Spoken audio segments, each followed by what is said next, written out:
चलिए बच्चा लोग, वेलकम, आप सभी का स्वागत है तेरा एजुकेशन हब उड़ान academy. Most important VBI for 2026 board examination class 12th और 10th के लिए। काहे क्लास 12th और 10th के लिए? क्या है कि ये जो टॉपिक है आपको 10th में भी पढ़ना है और 12th में भी पढ़ना है। 10th में आपको फर्स्ट चैप्टर में मिलेगा और 12th में आपको 9th चैप्टर जो आपका रे ऑप्टिक्स, उसमें आपको इसको पढ़ना है। ठीक, तो यहाँ भैया आपको सिद्ध करना है। क्या सिद्ध करना है जी? देखिए यहाँ पे कह रहा है कि सिद्ध करना है कि F बराबर R/2, चाहे R बराबर क्या सिद्ध करना है बच्चा? 2F। यानी हमने जो इसको पढ़ा है कैसे कि गोलीय दर्पण की वक्रता, त्रिज्या और फोकस दूरी में क्या संबंध होता है। तो गोलीय दर्पण की जो वक्रता त्रिज्या होती है, ठीक, और जो ये फोकस दूरी होता है बच्चा, इसके बीच क्या संबंध होता है कि जो ये फोकस होता है, ये वक्रता त्रिज्या की कितनी होती है भैया जी? आधी होती है। कैसे है? तो यहाँ देखिए, यहाँ से यहाँ तक को भैया आप क्या कहिएगा? फोकस ना भाई। और यहाँ से यहाँ तक को क्या कहिएगा? वक्रता केंद्र। तो देखिए, तो ये जो पार्ट है ये पूरा पीसी का आधा नहीं है। यही चीज आपको प्रूव करके लाना है। तो देखिए, सबसे पहले हम क्या करेंगे बच्चा? तो आपको देख लीजिए कि अवतल चाहे उत्तल दोनों में होता है। ठीक, अगर अवतल से पूछेगा तो अवतल दर्पण बना लेंगे, उत्तल से पूछेगा तो उत्तल दर्पण बना लेंगे। सेम प्रोसेस रहेगा। अब आइए, तो सबसे पहले हम एक भैया अवतल दर्पण ले लेते हैं।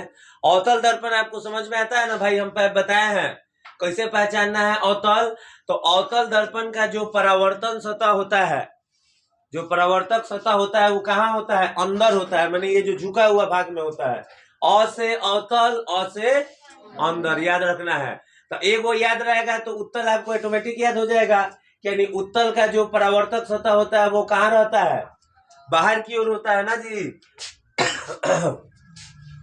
तो चलिए हम एक दर्पण ले लेते हैं बच्चा, M से M' तक। ठीक, एक दर्पण ले लिया। कौन सा दर्पण है?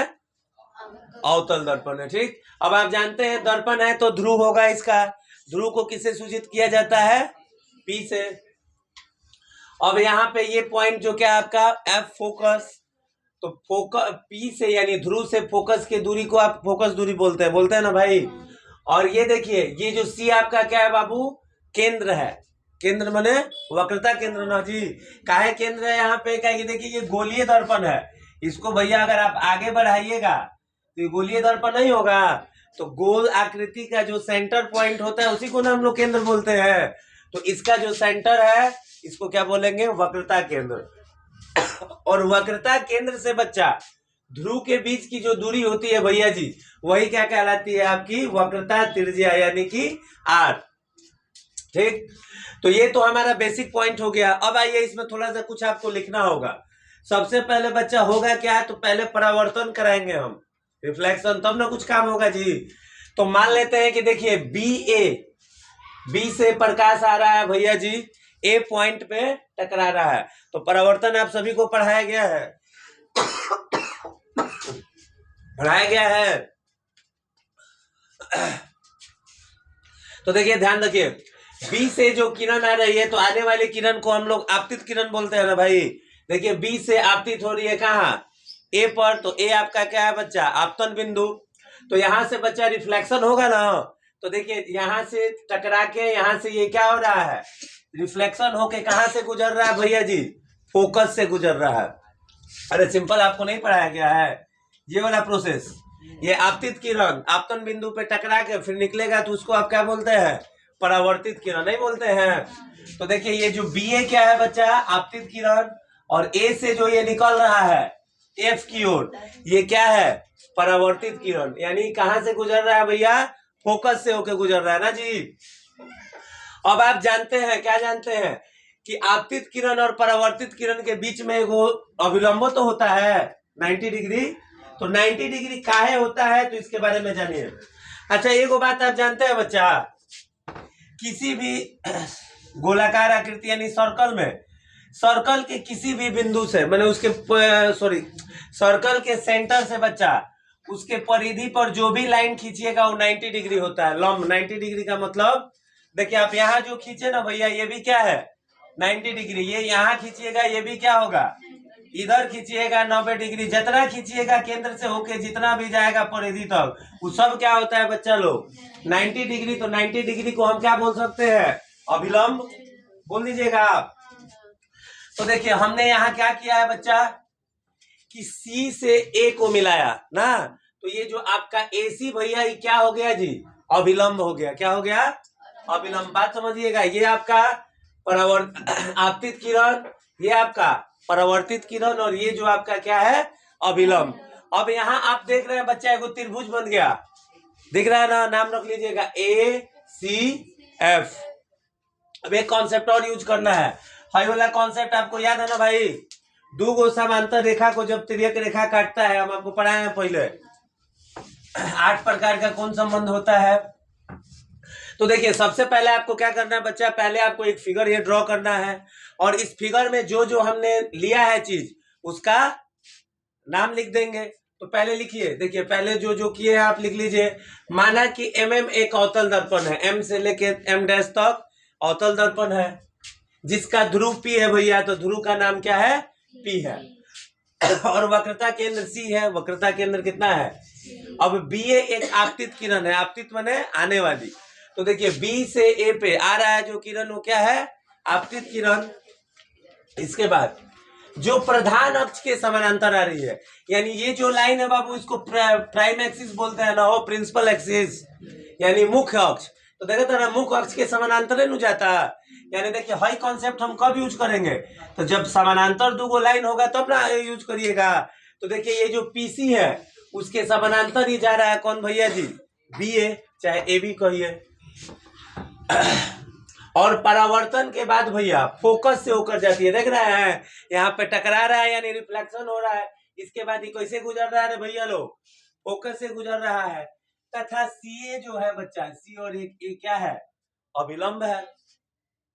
अब आप जानते हैं कि अभिलंब जो होता है और परावर्तित किरण जो होता है इसके बीच कुछ कोण होता है जिसको I बोलते हैं ना, और इसके बीच जो कोण होता है उसको हम क्या बोलते हैं R बोलते हैं ना।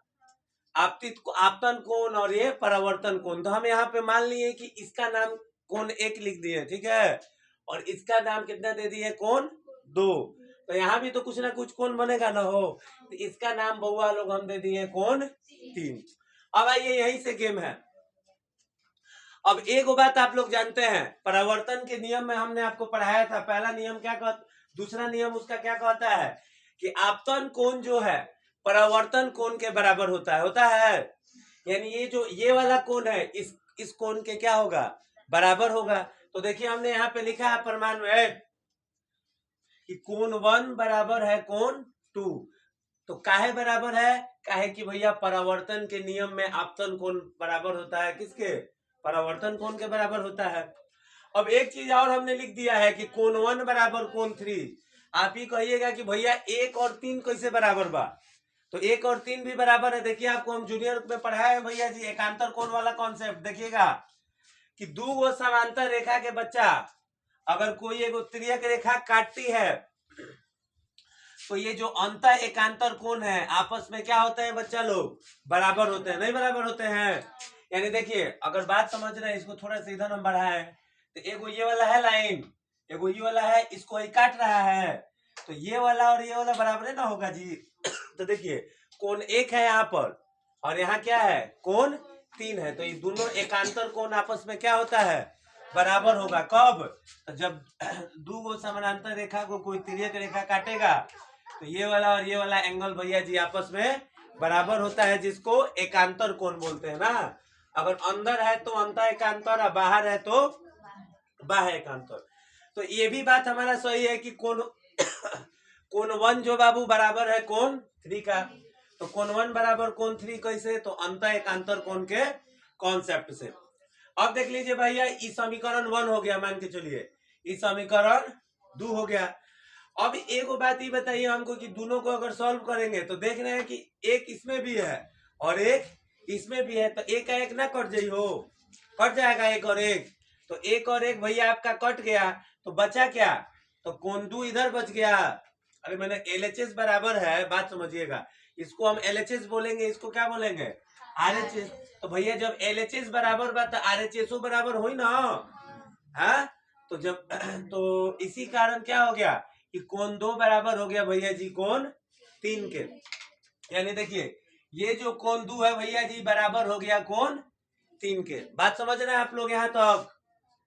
भाई दोनों बराबर है तो ये वाला भी बराबर है। काहे बराबर है? काहे कि एकांतर कोण है।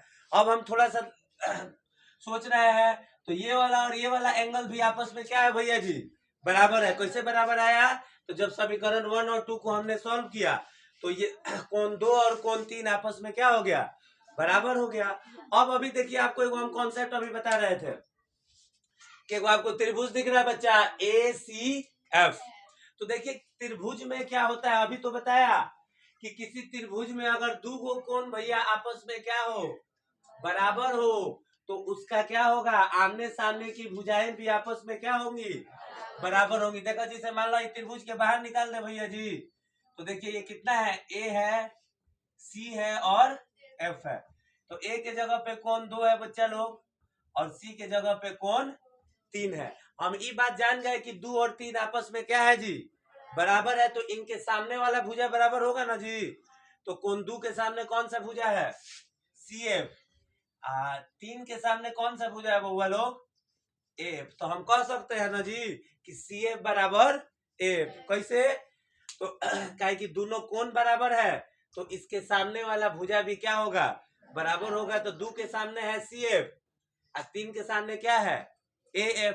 तो CF बराबर हो जाएगा AF का। देखिए यहाँ पे हम लिखे हैं कि 2 और 3 बराबर है अतः अब त्रिभुज AFC में चूंकि दिया हुआ है यहाँ पे काहे एक बार आई इतना तो चूंकि कोण 2 बराबर बा कोण 3 यानी 2 बराबर बा कोण 3 इसलिए CF बराबर AF।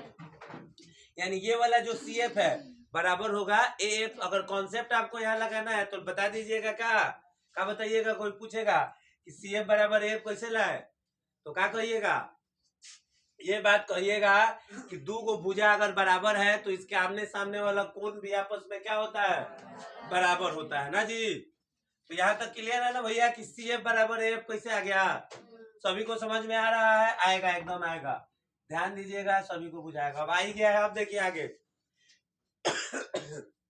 अब एक चीज और देखिए यहाँ पे को बात कह रहा है बच्चा लोग कि चूंकि दर्पण का द्वारक बहुत छोटा है इसलिए जो A बिंदु है वो P के निकट होगा। कहने का मतलब क्या है देखिए यहाँ हम आपको समझाने के लिए भैया जी बता दिए हैं कि ये जो आपका प्रधान एक्सिस है मतलब मुख्य रेखा है और यहाँ पे A है। लेकिन ये जानते हैं ओरिजिनल में जब ये रिफ्लेक्शन होगा ना भैया जी तो ये जो A पॉइंट है एकदम एक बगल से होता है। माने ये जो किरण आ रहा है BA हम थोड़ा सा इसमें इतना गैप रखे ना भैया जी तो इतना लंबा नहीं होता है। ये होता क्या है कि एकदम इसके नजदीक से आएगा। ठीक यानी दर्पण का जो द्वारक होता है द्वार उसका क्या होगा छोटा होता है ज्यादा बड़ा नहीं होता है। यहाँ खाली आपको हम समझाने के लिए इसको इतना यहाँ गैप रखे हैं। ओरिजिनल में अगर देखिएगा तो ये दोनों लाइन आपस से में एकदम क्या होगा चिपका होगा। यानी P ये जो A बिंदु है भैया ये P के करीब होगा। ठीक है तो अब ध्यान रखिएगा कि चूंकि दर्पण का द्वारक भैया क्या है बहुत छोटा है इसलिए जो A बिंदु है वो किसके निकट होगा ये जो किसके पास है P के पास होगा। खाली आपको समझाने के लिए हम ओपन किए हैं इसको बड़ा सा। ओरिजिनल में वैसा नहीं होता है। तो देखिए आप जान गए बच्चा कि दर्पण का द्वारक बहुत छोटा है तो A जो है P के निकट है इसलिए देखिए क्या लिखा है कि AF बराबर हो गया है PF का। मैंने बात समझिएगा ये जो बच्चा AF है ये बराबर है किसके PF का। देखो बराबर नहीं होगा भाई अगर एक तरीके से इसको हम ऐसे लाई करें। बात समझिएगा यहाँ देखिए ना ये PF है ना और ये AF है। अगर हम AF को भैया यहाँ से ऐसे गिराए तो A जो आके कहाँ गिरेगा PF पे आके गिरेगा हो। यानी इससे क्या पता चल रहा है कि जितना आपका ये PF है उतना ही आपका ये AF है। तो बस यही सोच लेना था कि AF बराबर हो गया बउआ लोग PF। तो इसको मान लिए समीकरण 4 ये हो गया है समीकरण 3। अब समीकरण 3 और 4 को सॉल्व कर देंगे। देखिए इसमें कुछ कॉमन दिख रहा है, तो देखिए एफ यहाँ भी है जी, एफ यहाँ भी है ना जी, तो एफ से एफ कट जाइ हो, कट जाएगा, तो इधर क्या बच गया, देखिए सी एफ बच गया, और इधर क्या बच गया बच्चा लोग, पी एफ। यहाँ तक क्लियर है सभी को? यहाँ आ गया आपका पी एफ और यहाँ आ गया भैया जी आपका सी एफ।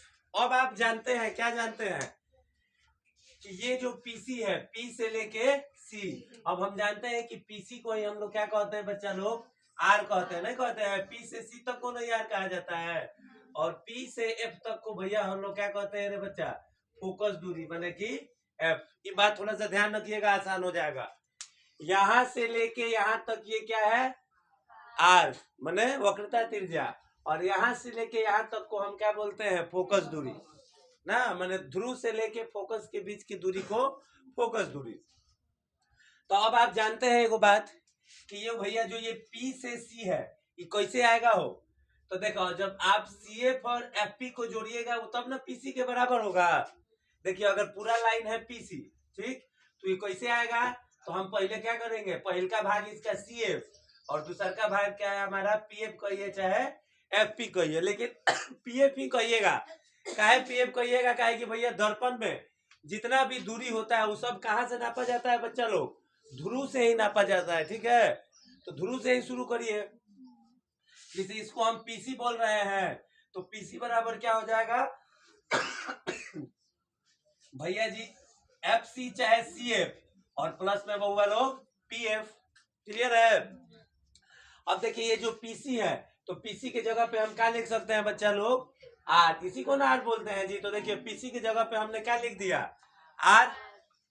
अब एक चीज और देखो, है जो सीएफ और पीएफ है, तो देखिए तो समीकरण कहीं चौथा में कि तीसरा में, यहाँ देखिए यहाँ पे समीकरण 3 और 4 को जैसे ही आपने सॉल्व किया बच्चा, तो ये पीएफ किसके बराबर आया है जी, सीएफ के। यानी बराबर होने का मतलब क्या कि आप सीएफ के जगह पर पीएफ लिख सकते हैं, चाहे पीएफ के जगह पर भैया जी सीएफ लिख सकते हैं ना जी। तो देखिए यहाँ तो पीएफ है, तो इस सीएफ के जगह पे हम पीएफ लिख सकते हैं ना, क्या कि सीएफ बराबर है पीएफ का, तो सीएफ बराबर हो गया पीएफ। अब देख लीजिए ध्यान से, पीसी को क्या लिख दीजिएगा बच्चा लोग, आर। अब पीएफ का मतलब क्या होता है, एफ ना हो, पी से एफ के दूरी को ना एफ बोलते हैं, तो एक ओ एफ यहाँ हो गया और एक ओ एफ कहाँ हो जाएगा, यहाँ हो जाएगा। अब दो गो एफ को जोड़िएगा तो एफ आई एफ कितना हो जाता है बच्चा लोग, 2f, यानी आर बराबर क्या हो गया 2f। चाहे इसी को हम कैसे लिख सकते हैं, एफ इधर रखिए, 2 गुना में है, इधर आएगा तो बटा में, यानी एफ बराबर भैया आर बटा 2। मोस्ट इंपोर्टेंट टॉपिक है 12th और 10th के लिए, आप लोग ध्यान रखेंगे भैया 5 नंबर में आएगा।